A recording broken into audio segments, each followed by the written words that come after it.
like to begin this morning with a spiritual mind treatment. So let's just know the truth together, that this is a spiritual universe, that there is only one thing, the thing itself, that we call God or universal mind.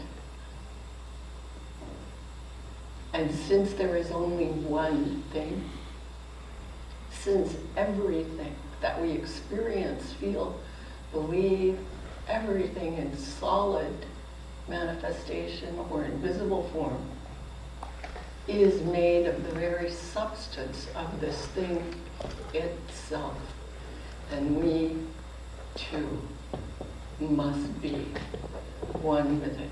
Each one of us is an individualization of spirit itself. And since I know that to be true about myself, I may speak my word on behalf of everyone who is here today and on behalf of everyone who we hold in our hearts.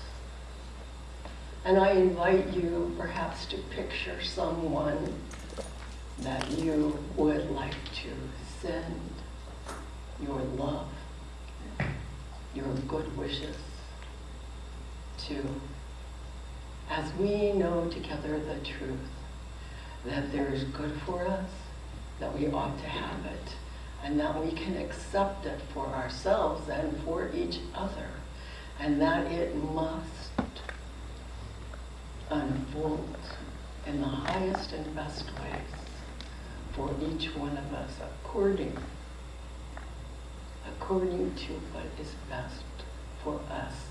For we are each unique, wonderful, amazing spiritual beings moving forward together and yet individually on this beautiful path of life. I know that behind everything there is a force for good. That behind everything there is a power of love. This is the truth. I give thanks that it is so. Knowing this, I simply turn my prayer over to Spirit, understanding that it is already accepted and acted upon. This is the way it works. I give thanks and invite you to know this along with me by saying together. And so it is.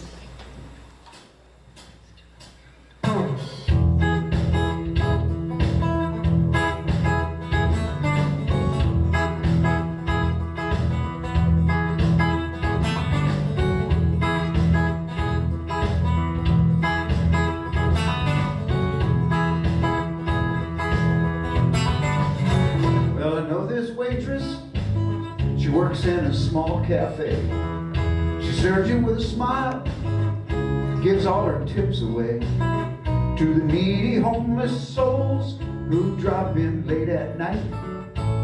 She can't afford it, but it helps them see the light. We can all be little suns, shedding light everywhere we go, warming up our atmosphere, causing that love to grow. Or we could keep to our own space and let the world be a colder place. Or we could all be little suns. And I know this fella, he sings high and sweet. He plays real good guitar. He plays it with his feet. He may not have arms, but he's got some light within. And when he sings and plays, he shines it out again. We can all be little suns, shedding light everywhere we go, warming up our atmosphere, causing that love to grow. Or we can keep to our own space and let the world be a colder place. Or we could all be little suns. Mother Teresa, she'd have given you her own shirt. That little old lady, man, she tackled some great big hurt. A supernova is what she's come to be. but she can still use some help from sons like you and me. We can all be little suns, shed light everywhere we go, warming up our atmosphere, causing that love to grow. Or we can keep to our own space and let the world be a colder place. Or we could all be little suns. We've all known trouble. Everybody has felt a loss. Everyone has stood the strain from carrying around that cross. Now with all this common ground, why can't we plant the seed and reap the harvest that we all so badly need? We can all be little suns, shed light everywhere we go, warming up our atmosphere, causing that love to grow. Or we could keep to our own space and let the world be a colder place. Or we could all be little suns. We can all be little suns, shed light everywhere we go, warming up our atmosphere, causing that love to grow. Or we can keep to our own space and let the world be a colder place. Or we could all be little suns. Hallelujah. We can all be little suns. That's right. We can all be little suns.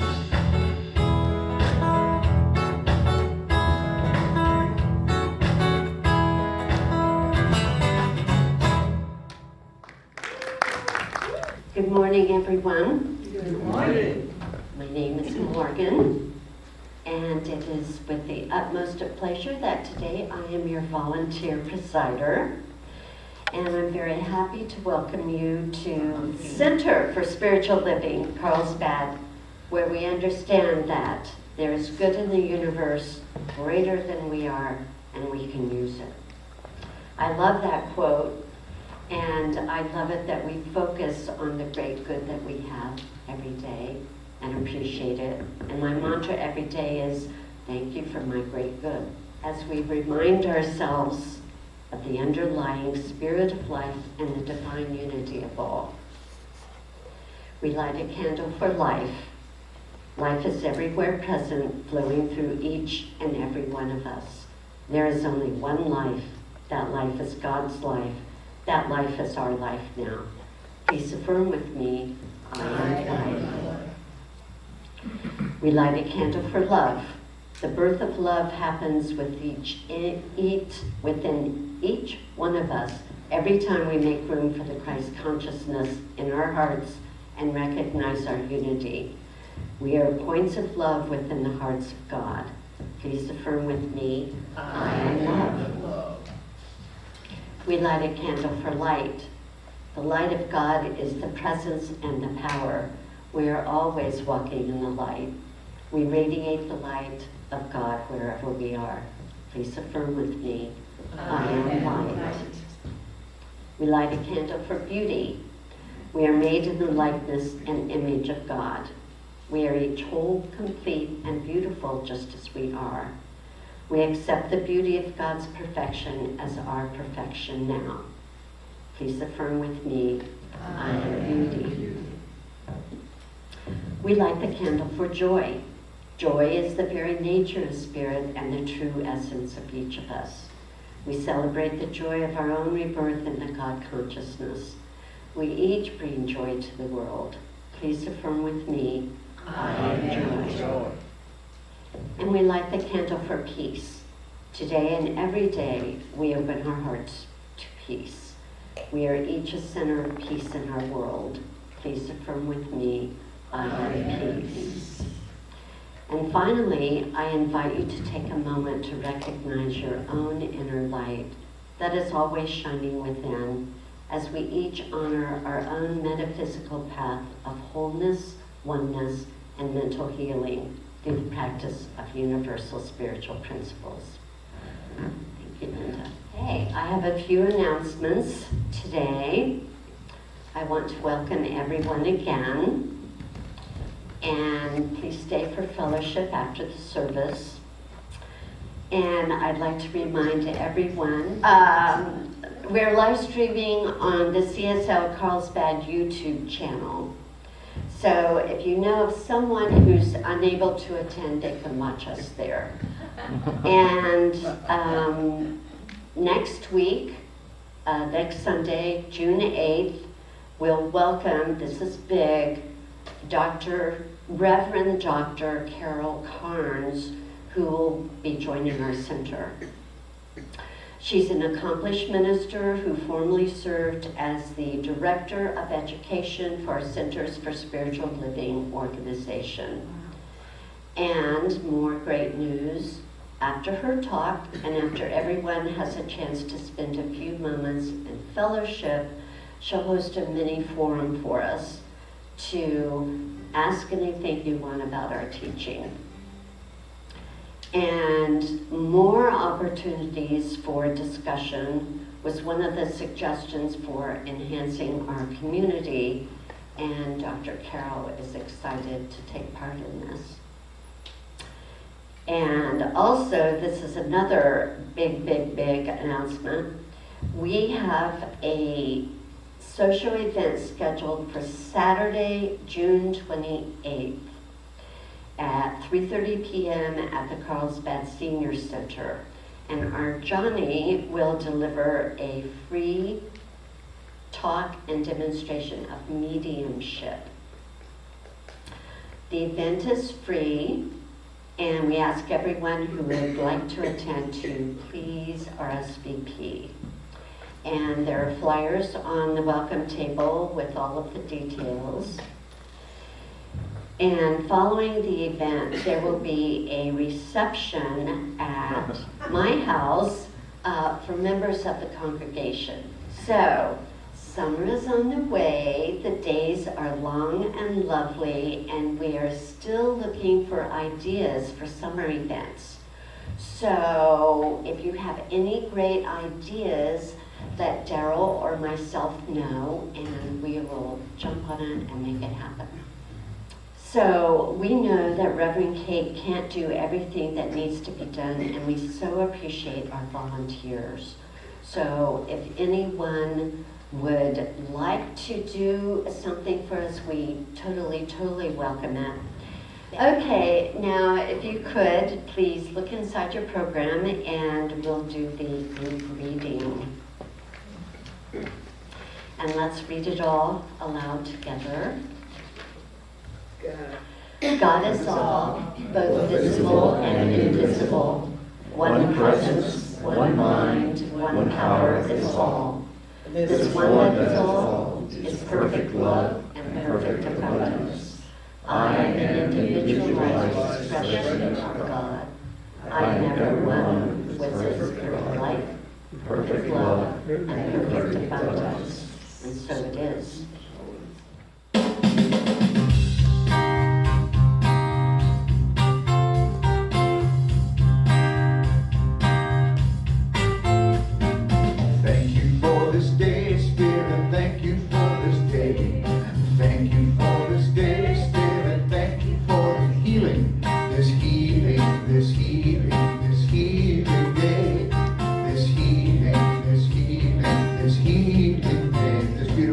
Thank you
So next week we're going to be blessed with Carol Carnes being here and continuing on as well.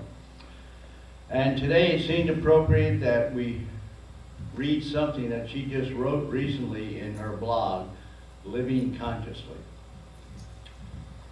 So, dear friends, during World War II, ErnestHolmes never lost his vision of a peaceful resolution. It is easy to forget our spiritual principles when the world is in chaos, as it is now. It may even seem intelligent to project worst-case scenarios, but that is never wise even in our personal life when we are faced with serious challenges. Always attempt to see through the appearance to a good outcome. Something good is trying to happen is the mantra of those fervently who believe that the underlying intelligence is the root of all things. Roots are not dead branches. They are active supporters of the life of a tree. They burrow down deeply into the earth so that the tree might reach upward and expand outward. It is a good analogy to how our spiritual roots are supporting us all the time. There is nothing but life that is God happening, and it is present everywhere, all of it, all the time. All at once, it supports our most energized mindset. If we are negative, hand-wringing, cranky, we find that things do not flow easily as they might. A change of mind will have immediate effects. Forget your troubles, come on, get happy, are the lyrics to an old tune. And it might seem naive that it is excellent advice.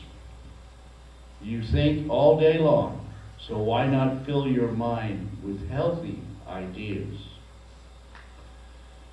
And so we affirm together, I believe the living roots of spirit are leading, guiding, and directing humanity into a time of lasting peace, equally and love for all of life. It is happening right now, despite appearances. We are reaching upward and outward, embracing all life in a shared joy of being. We are transformed by the renewing of our minds. Carol Carnes. It's called Peace is Possible.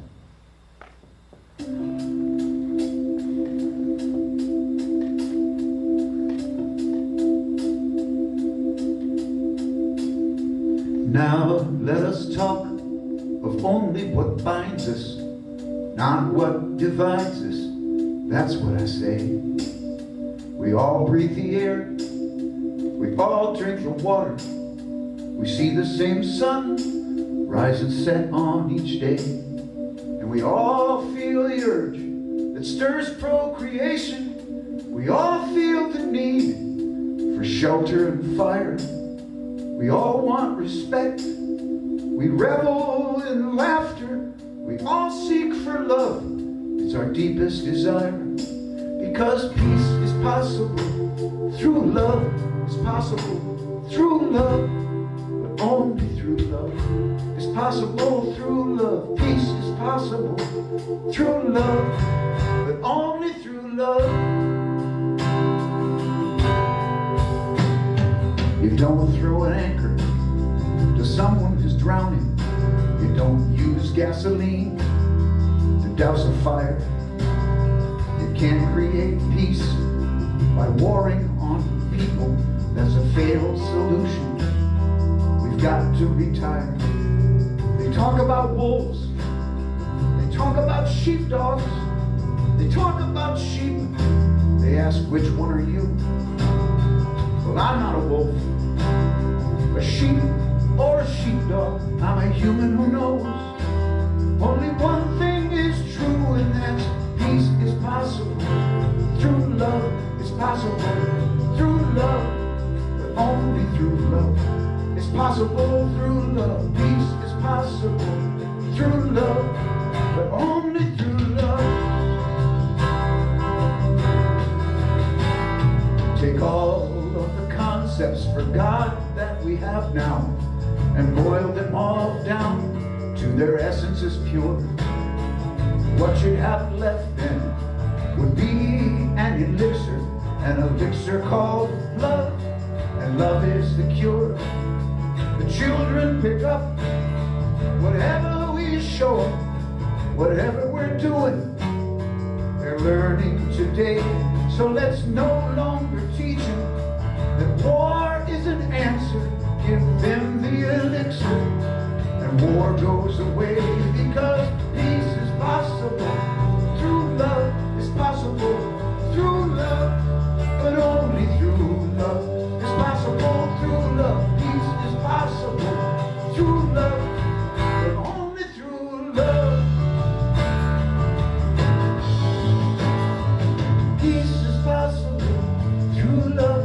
It's possible through love. Only through peace is possible.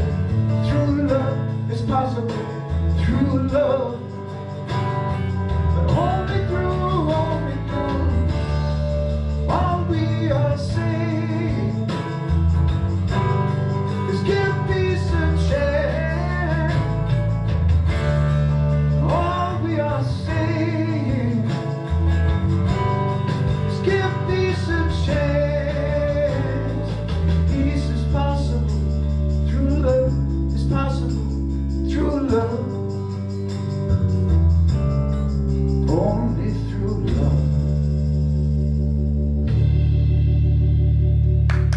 Okay, we're looking forward to a wonderful talk today. I'd like to introduce our Reverend Kate DuVivier. Now, last week, we talked about this statement that we always make. There is a power for good in the universe greater than we are, and we can use it. Honestly, I spent the whole time talking about the first half of this statement, which is when we say there's a power for good, how do we know it's good? How can we know that it's good? Today, and I'm sure I convinced you all. If you missed it, you can go and watch it on YouTube, because I won't repeat it all. But today, I'm going to talk about the second half, which is that we can use it. Now, we actually talk about how to use this power for good every Sunday. So today, I'm asking a slightly different question, which is, should we use it? We can use it, but should we? It's a decision that we all make. Yes, I want to use it wholeheartedly. Yes, I want to use it a little bit. Or, I'm curious, I'm interested. I like the philosophy. I like it from an intellectual standpoint, but I'm fine. I don't really need to worry about the rest of it. I don't like to be told what to do. I just wanted to do it my own way. So that's my question. Should we use it? Should we use this power? The founder of our organization, ErnestHolmes, said that our study of the science of mind is actually a study of first cause, spirit, mind, or that invisible essence, that ultimate stuff, and intelligence from which everything comes. The power back of creation, the thing itself.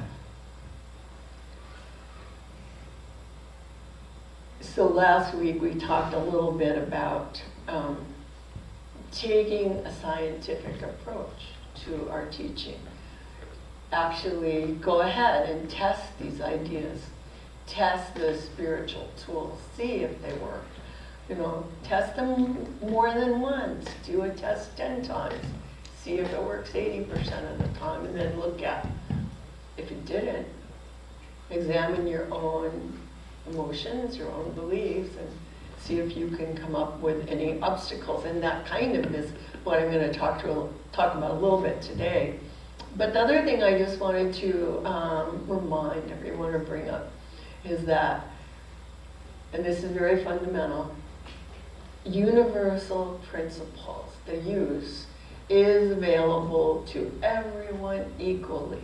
Spirit, life, does not play favorites, no matter how it seems. It doesn't play favorites any more than an oven is going to bake one person's cake better than another person's cake. And I'm thinking of Jessica, who told me she was baking a cake for us. So. In the same way, ErnestHolmes explained that the answer to the question, why are some people healed through prayer while others are not, is that it depends on the belief and willingness of the person making the prayer or doing the spiritual mind treatment. Spirit is always responsive to our thoughts, whatever they may be. And that actually is one reason why we do treatment and prayer for each other. Because when we're bogged down by negative thinking or crisis or we're not feeling well, it's difficult for us to know the truth. But, if I ask someone else, like Jan, to do a treatment for me, she's not involved. It's easy for her to know my truth. So we do treatment for ourselves, and then when we need it, we ask other people to do prayer treatment for us. But here's the thing. And so I know a lot of us have been in this teaching for a long time, others of us are newer. But sometimes I believe there's a little hesitancy to actually use spiritual principles and practices to change your life. Just like sometimes you might have a little hesitancy to accept help. Or sometimes if someone says, oh, I'll pick up the check for lunch, you might go, oh no, I can do it myself, right? We do that sometimes. So is it okay to use this power? Is it okay to use prayer and principles? Is it actually worth the time and effort? Because it does take some application. Well, you have to ask yourself, maybe some of us have to ask ourselves, especially when we're feeling down, do we deserve more? Do we deserve to have more of whatever it is we wish? So, of course, you already know I'm going to say yes, yes, yes. Of course you do. You're wonderful. You're amazing individualizations of spirit. Obviously, we're going to encourage you to do it. That's why we're here today. And yet, at the same time, I know in my own life, it isn't always easy to accept good, especially when things don't seem good. Because let's face it, life is complicated. And I know that most of you have been able to sort out the things in your life to a very great degree so that you are experiencing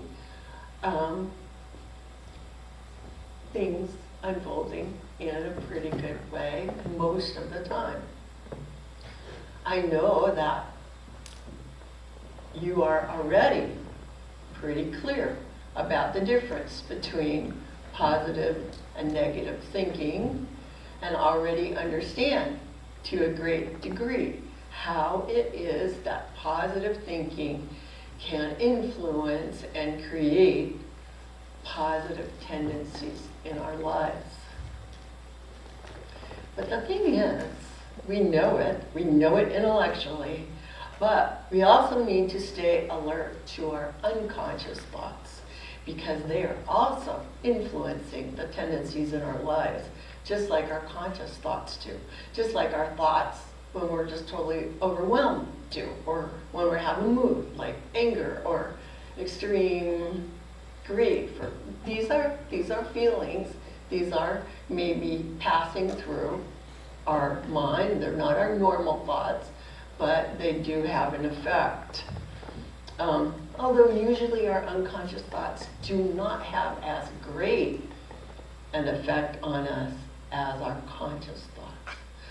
That's why when we have a thought, an idea that we want to see in our lives, we will use affirmations and treatments and follow up our treatments with more affirmations to keep it in our consciousness that this good is unfolding for us. Now, I think you already know, because often in our classes we ask a person to look at their past. Look at your upbringing. What did your parents teach you? What kind of a community did you grow up in? What kind of words did you hear? So some people might have heard money is the root of all evil. Other people might have heard doctors are the root of all evil. Another person might have heard singing or dancing is the root of all. I mean, there's a lot of different kinds of ideas that we hear as we're growing up, and we all have different backgrounds, so that's not going to be uniform. And when we look at them, when we bring them up out of our unconscious, we can examine them and say, you know, I'm ready to get rid of that one. I really, really like this one. You know, I like this idea that,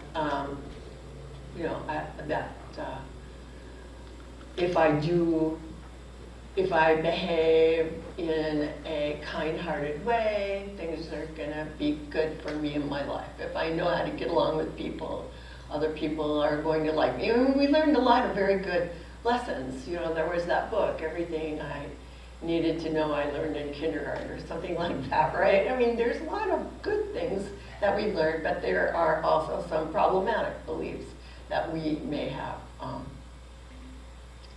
been taught.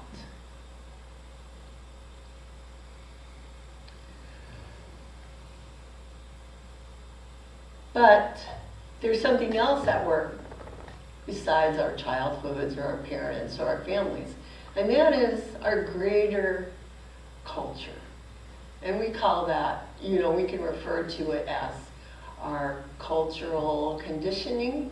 ErnestHolmes called it race consciousness, meaning the consciousness of the human race. Recently, somebody said to me how much their life had changed since the recession. I guess I was older than him. I said, which one? Oh, well.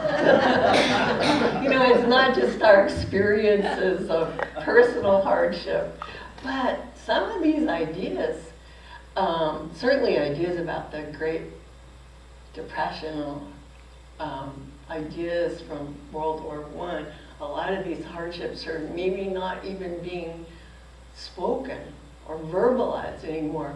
They're just lodged in our culture. They're deeply lodged in our culture. You know, ideas like, you really have to be careful. There might be another depression coming around any day. Those are not something that we really talk about that much. But when a financial challenge arises, they're in the back,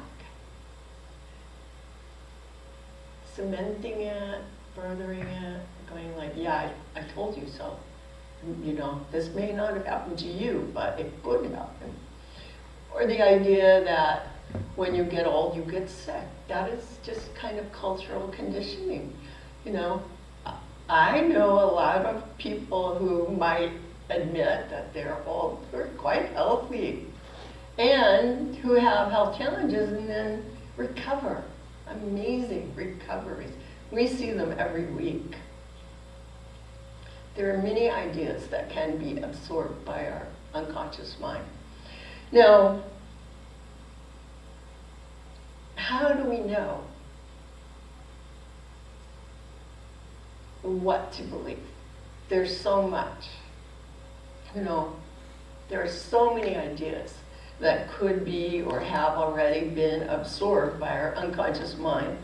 And truthfully, a lot of them are discouraging ideas or confusing ideas. So I think it's wonderful that we can rely on wonderful teachers and philosophers and mystics for some guidance. Or can we? Should we? How do we know who or what to rely on for guidance anyway?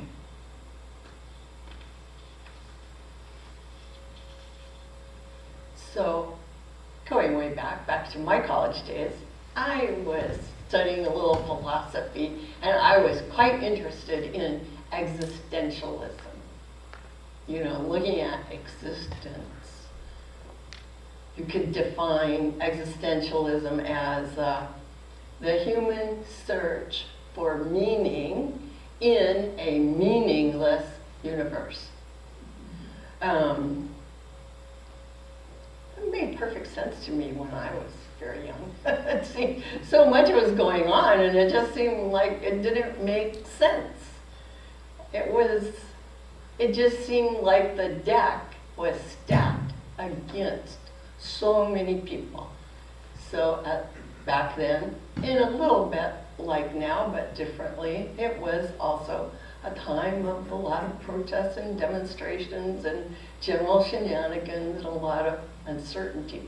So when I try to, explain what do I mean by this philosophy of existentialism, think about movies like Rebel Without a Cause, or The Graduate, or Easy Rider, or recently, if you like science fiction, which I do, think about the Matrix series of movies. These movies portray people trying to make some kind of progress in a world that simply makes no sense. Not unlike earlier existentialist books like The Trial by Franz Kafka, where it was just impossible to get a fair trial or even move through the system, or his book, The Castle. You just can't get from here to there, no matter how hard you try. So in a way, I think that isn't all that different than the stories that you may have in your family. I have some in my family of people who lost everything in the Great Depression, no matter how hard they worked, or people who had money in a bank account and the bank failed. They didn't do it. They didn't really cause it, but they were affected by it. And these things left fresh scars at the time, which gradually became part of the cultural backdrop in which we all live in here and now, giving us, I would call it, an unconscious legacy of fear and doubt. So, to me, it's no wonder that the existentialist movement, this kind of despairing movement, started in the mid-1800s in America and in Europe. And it really took hold in the time of World War I and II, because people do have a need to find explanations for what is happening around them. And yet, here's the thing. At that very same time, there was another movement that was also taking hold in our culture. totally different philosophy. It's our philosophy, our new thought philosophy. You know, today it's easy for us to take for granted the idea that it's a good idea to think positively. Today it's easy, especially in this area, to, you know, go to a yoga class or find a meditation retreat or just even go online and sign up for a meditation app. We take it for granted, and yet that was not always the case.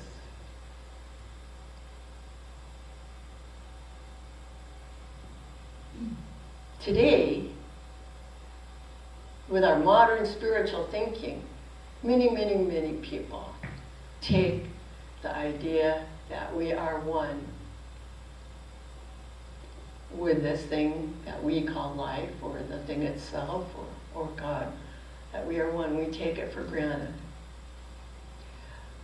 But looking back, when the American Civil War was over and during the Victorian Age, there was a great sense of mourning and loss. And for many, when they heard about the ideas of a power for good, when they heard about the idea of the possibility of spiritual healing, these ideas were welcomed with open hearts and minds. And so it's interesting to me what I see as the two extremes of thinking about the underpinnings of what's going on in life arose about the same time, after the Industrial Revolution. And the other thing that is interesting to me is that both of these philosophies agree. They both embodied the idea that people, individuals, were responsible for their own decisions and actions.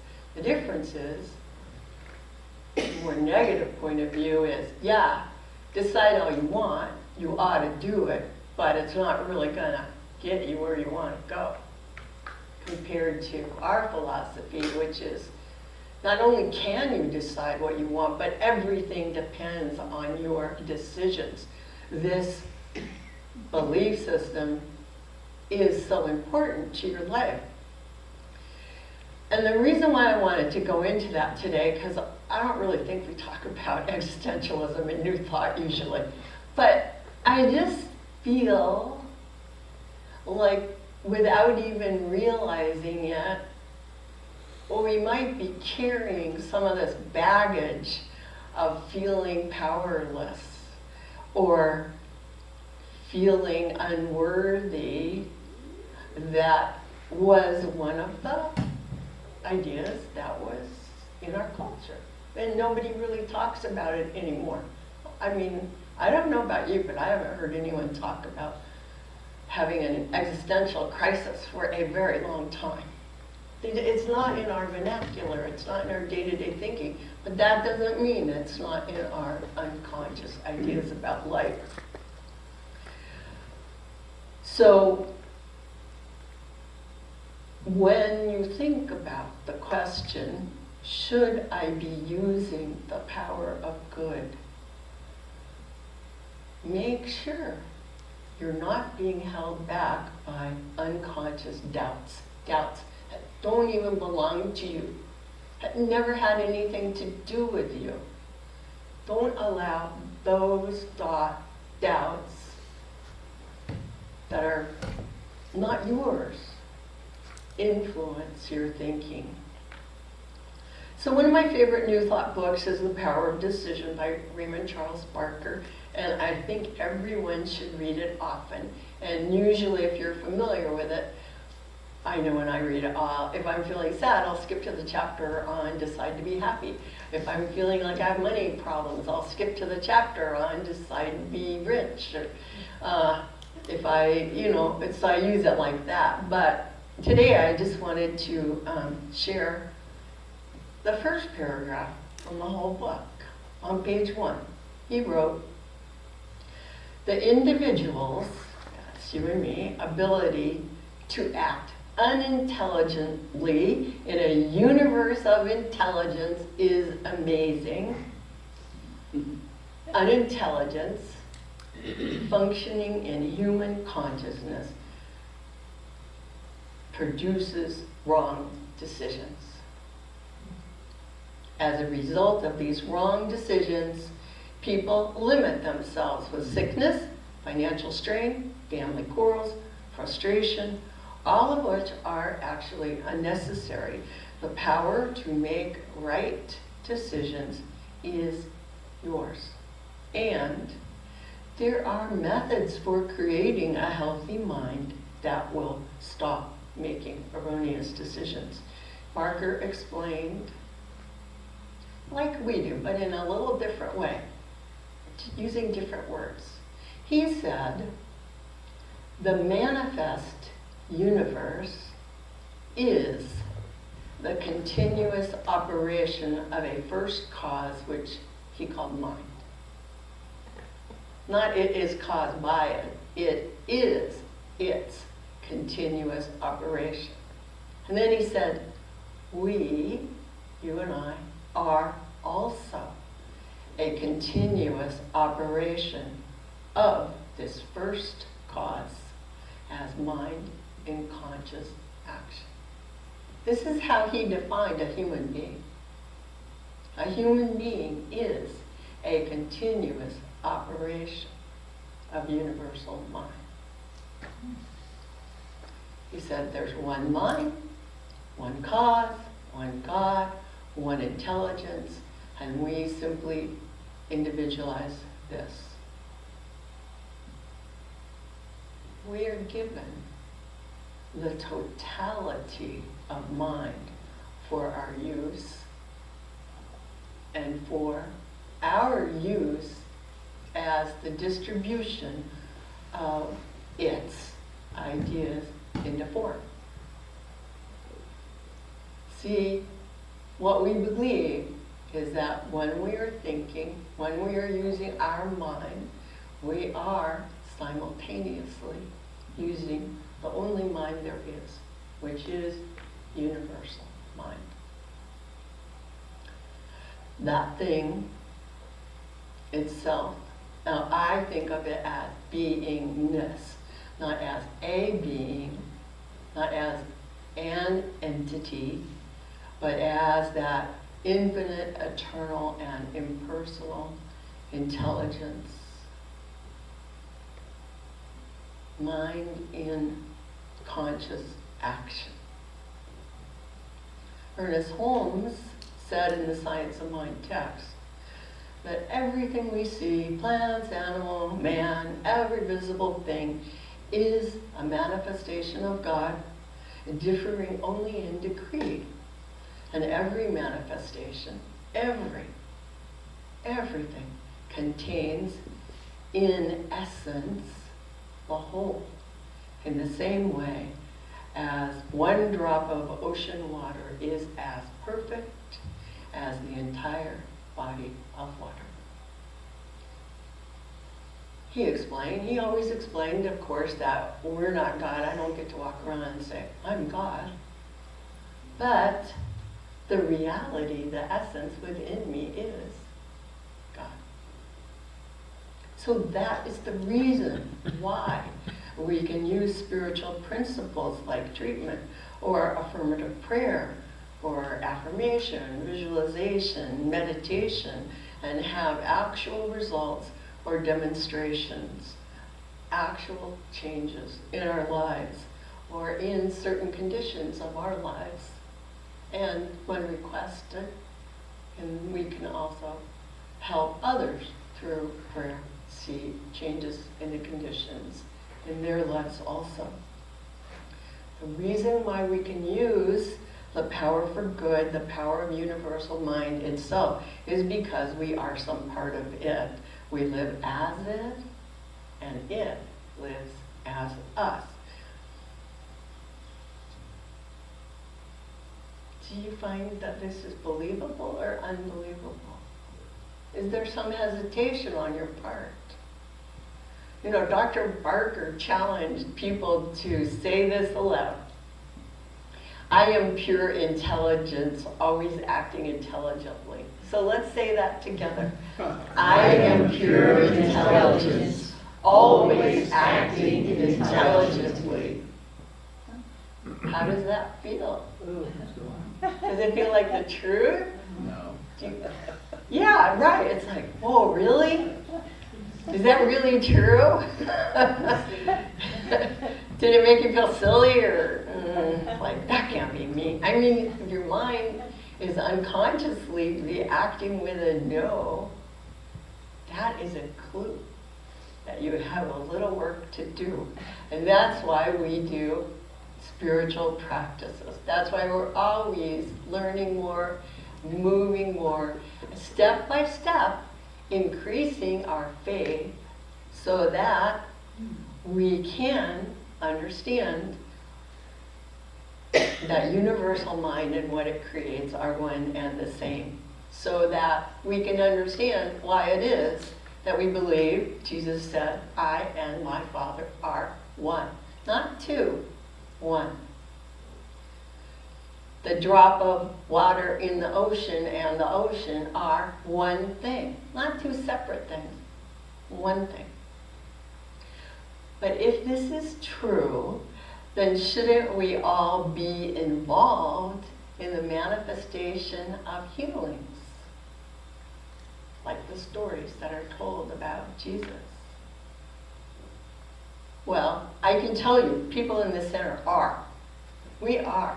We're very involved in demonstrations and healings. We see them constantly. Amazing. And yet, I'm pretty sure that, because I know myself, that sometimes sometimes I don't ask anyone to do a treatment for me when I can't do it myself. So I imagine that's probably true for you also. It's so easy to just sit and stew and say, well, this is my responsibility. I made the decision. I made my bed. I've got to lie in it. No, let's get up, right? Take your bed and walk. This is really what we believe, and this is what we want to achieve. Barker wrote that worry, fear, disease, argument, frustration are not our normal heritage. They are actually abnormal. Just like war is abnormal and peace is a normal. Or just like if you see water that is polluted, that doesn't mean it's the normal state of water. It's passing. It's transitory. It is an unwanted condition. The fact that within us is there this amazing, ongoing, ever-present desire for good to unfold. We just have it in us. You know, you look at a child and you see it, that they just want to get up and run, learn to walk, do all these things. But we also can see it in each other, that we are always in expression.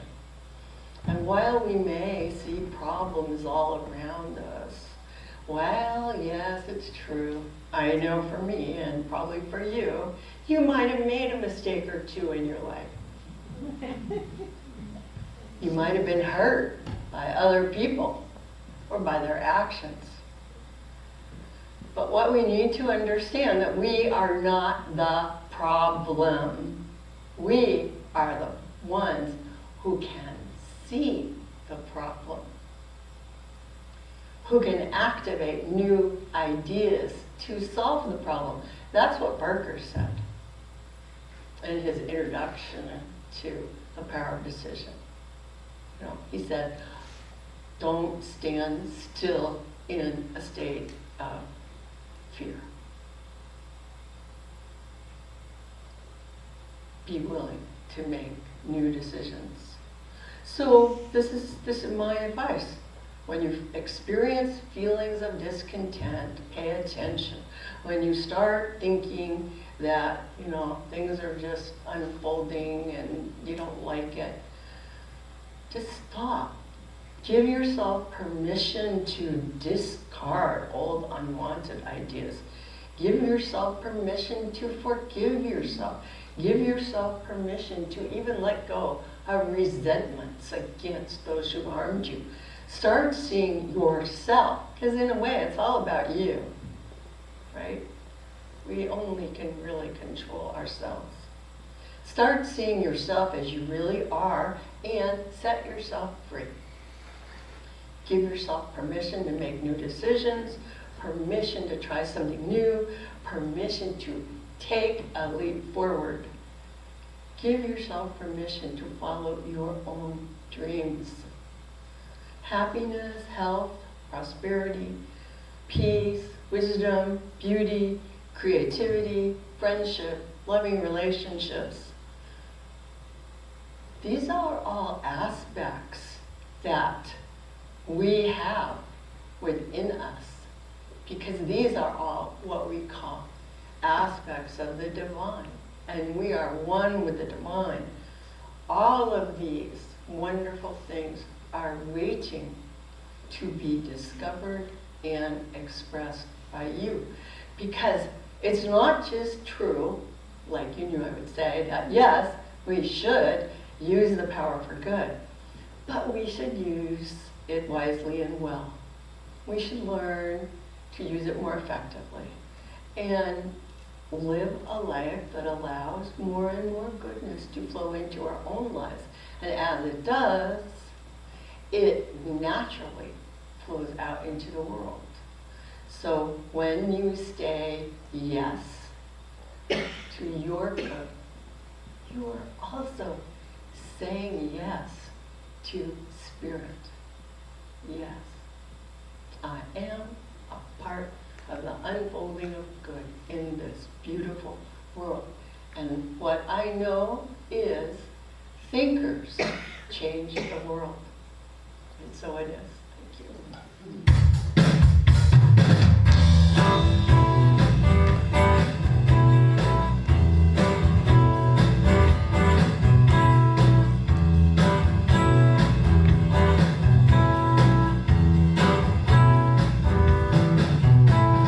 Some days the world flows with you, and that's alright. Some days you paddle your canoe upstream. Man, that's an awful fight. Blessings flow like the river. There's two things that you can do. Build a dam of lack to hold the blessings back, or be the ocean that they flow into. It's the same old story. There ain't nothing new. When you get down to the heart of the matter, what you get from life is up to you. It's up to you.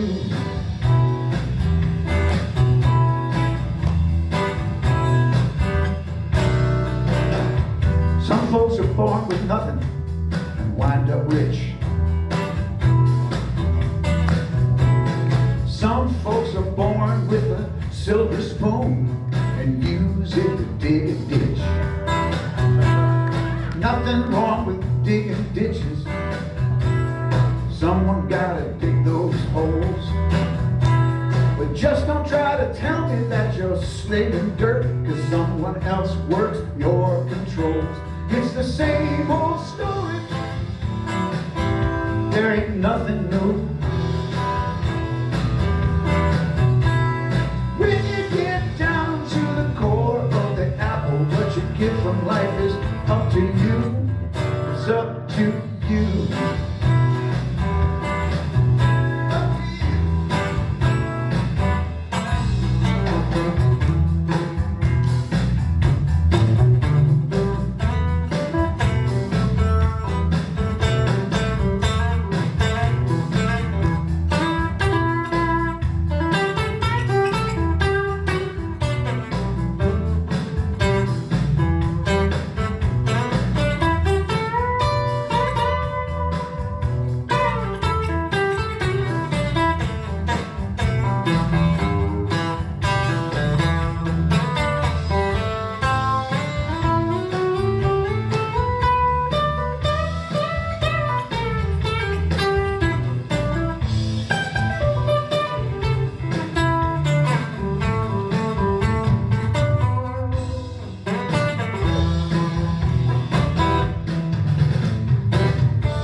you need is the will, and you will find a way.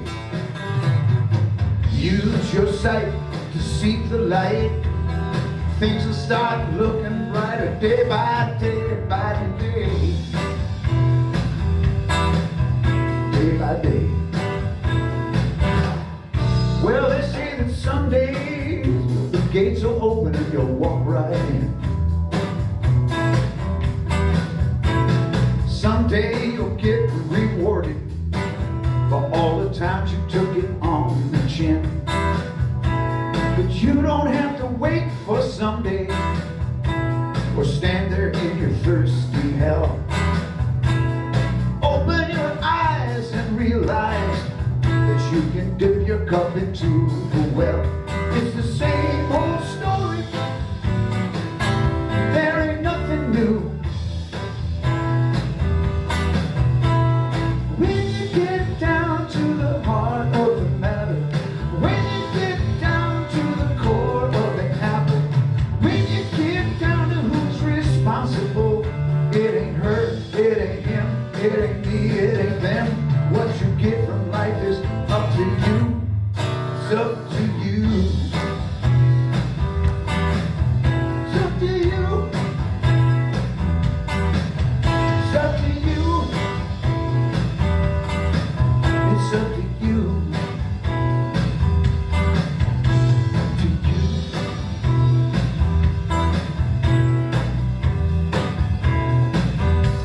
It's up to you.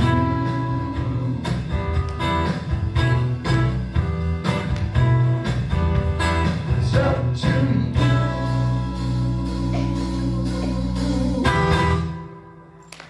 So this is our time for conscious giving, our time in which we can support the center. I want to say that if you're interested, you can go to our website, and where it says donations, we have a link to PayPal. It says PayPal. That you use your credit card, and you could set up a monthly tithe if you'd like to do that. That would be great. And we're very modern. We take Zelle and Venmo and PayPal and credit cards and checks and cash. Anyway, so thank you everyone for all your support. So just think about, please think about something that you like about this center.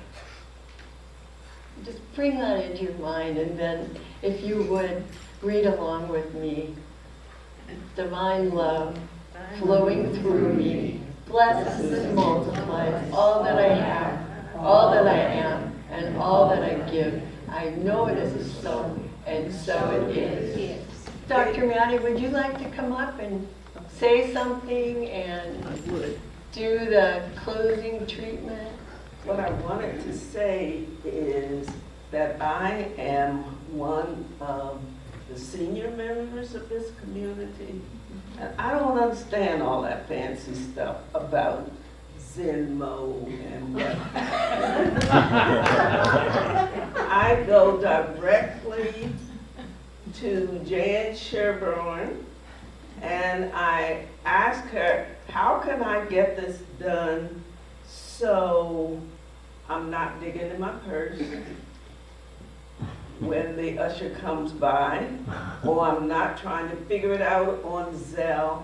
How can I get this done and I can sit in my seat and be comfortable and knowing that I'm doing my share?